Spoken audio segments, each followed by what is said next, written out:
firstly for Dr. Shawn-Naphtali Sobers. Shawn is a visual anthropologist, writer, photographer, filmmaker. He explores narratives around belonging, unheard stories, and hidden histories. He's also the author of Black Everyday Lives, Material Culture and Narratives, Tings in the House. Here is Tony Fairweather. So he has his debut novel here. A picture on the wall and seeing young people on a ship like this, and they looked so smart. And I said, who were they? And his daughter said, I don't know. I said, well, is your father in the picture? And she said, no, he took the picture. And I was curious to know, got my curiosity going. I said, well, I said, Mum, what happened on the ship coming over? So as usual, and people understand this, she turned around to me and said, son, don't ask me my business, go ask your auntie. And I did go and speak to my auntie. And I ended up interviewing a lot of elders. And I put together a story of what actually happened on the boat. And then I was curious to know how they got on the boat. How did they get that £28 and 10 shillings? Hearing you talk about interviewing your parents and aunties, that's something that's very close to me, as an academic, because often we're not interviewing the people in front of us that have got these histories. We're running to a library, running to watch something else, but actually the people in front of you are the ones that have got these histories. I remember years ago, it was in 1990 something, and going from London to Bath. I grew up in the city of Bath, and I was doing a project, Geraldine Edwards, you remember the Origins project back then? And for that, I was doing an interview with my parents about when they were coming over from Barbados. And in that 2 hour, it's probably been like an hour conversation, just going from London to Bath. I found out more about my parents in that time, because they didn't speak. Do you know what I mean? And young people in big people's business, do you know what I mean? They don't give you that information. So you have to ask that information. And the thing that inspired my book particularly, because it's about objects in the house, the Dutch clocks, souvenirs, the radiograms, but all these kind of things.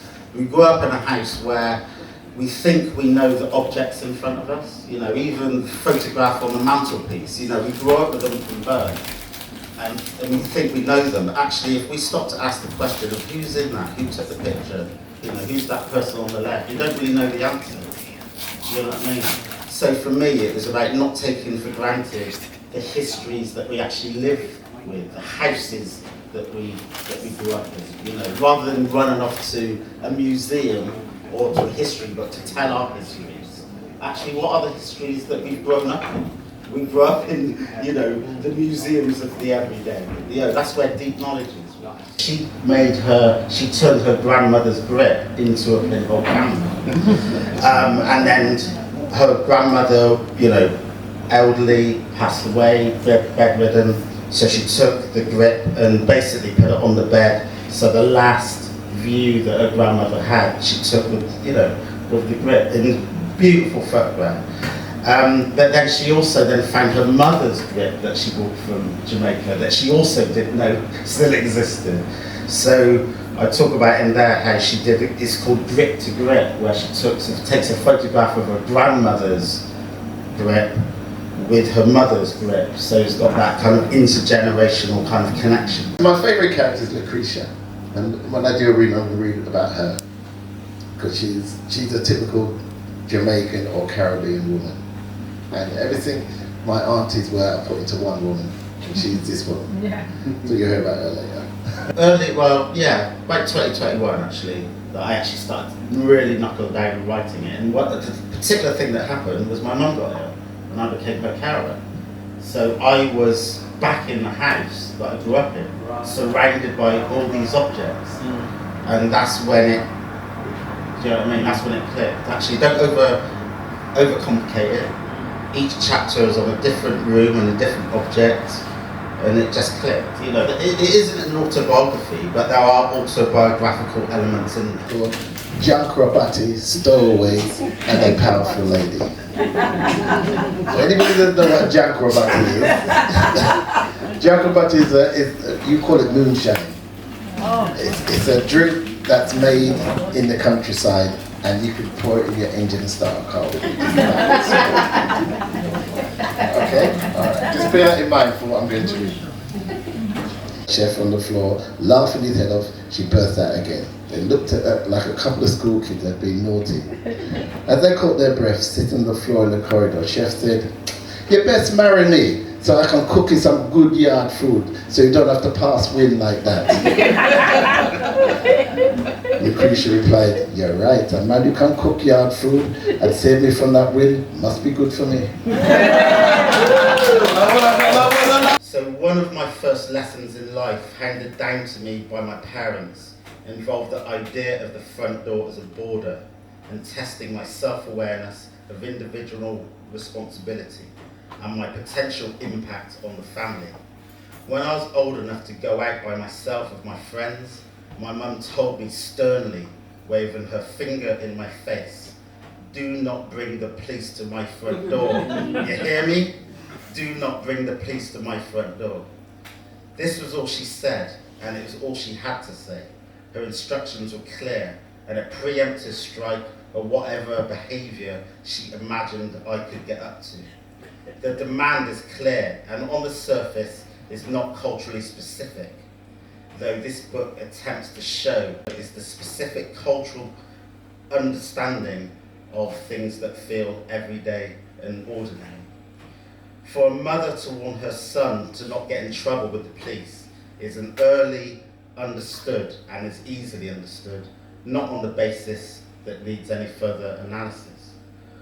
But what I'm more interested in is the phrasing "to my front door." This is the part that rang in my ears, and it's in fact a two-part instruction. Do not get in any trouble, and do not bring that trouble back here. The meaning of my mother's message is, after all our people went through, do not bring shame on them and me by bringing the police and trouble to the door. At a holistic level, my mother's instruction dug deep and into a historical collective consciousness that reaches back to the test of time in Ghana, Elmina's castle, the Portuguese slaving port, which is in operation in the 1400s. The message then carried across the Atlantic and taken to the Caribbean, remembered in the plantation fields and carried across the Atlantic from Barbados to my mother's house in the early 1960s, and then delivered me around 1982, age 10, as I was heading out the front door, unaware of the history of that instruction. The gaze of the ancestors and family were upon me would be internal, and the gaze upon the front door would be external from a hostile external world. It's interesting what you're saying about the artifacts, but you have to remember when our parents came here, all they had was a brick. Yeah. And the clothes that they stood in. So, you know, I suppose with my mum, the reason why she bought things and kept things and they never got used was because she came here with nothing. So if I look at how they were brought up in Jamaica and what they had in Jamaica, they had very nice houses that were filled with antique furniture and that went back for generations. They come here and they're displaced, and so everything that they bought was like brand new. So we never had any history. We never had the ancestry. We never had the furniture that was 100, 200 years old or whatever. We never had any of that. I was in between, when they were coming over here, often the rhetoric was, here is the motherland. You hear a lot about that when they come to them. So then they've got this idea of British artifacts and all of that stuff being like the motherland. Do you get what I'm saying? And whereas us with the younger generation, we feel an affinity to those stuff because that's become our motherland now. Going back to Jamaica has become our motherland. And like the younger we get, the more we get this like inherent like desire to be connected to the motherland, as i.e. Jamaica, and then even further back Africa and all that stuff. But then I'm noticing even on the topic of like what Q was saying you know, the separation. What we're talking about is essentially an apartheid. There's like an apartheid in Bristol, if we're being honest. Like, you know, you got the areas where there's the affluent white areas, and then you got St. Paul's and stuff like that, where there's more Caribbean areas. But also I'm noticing like a generational apartheid. So on the part of like young people, I'm 30 and like I'm getting to a point of being older, and the things that I care about, people my age and younger than me don't really care. Well, I can't say they don't care as much. It's almost like they're not influenced to care, because the way you guys have such a connection to like your parents and that, and like the Windrush generation, a lot of people my age don't have the connection. And a lot of people that, look, I'm probably like one, not to be disrespectful, I'm probably like one of the only 30-year-olds here, or like below. I'm 30. Yeah. Do you know what I'm saying? Like, you know, Are they 30-year-olds? people my age, my generation don't come to these kind of things, but we need to know, you're not saying, we need to know these things. So what would you suggest, like, can be done? Do you get what I'm saying? Yeah. When I was 30, 20, you know, I didn't appreciate the Windrush generation. I was being dragged around by my parents to, you know, family, friends, and do you know what I mean? Didn't want to go, not interested. And it's only as I got older then appreciate it. To me, it starts at home. It starts at everyone in there turning around to a cousin or someone and just speaking to them. Just a little bit of history and take it from there.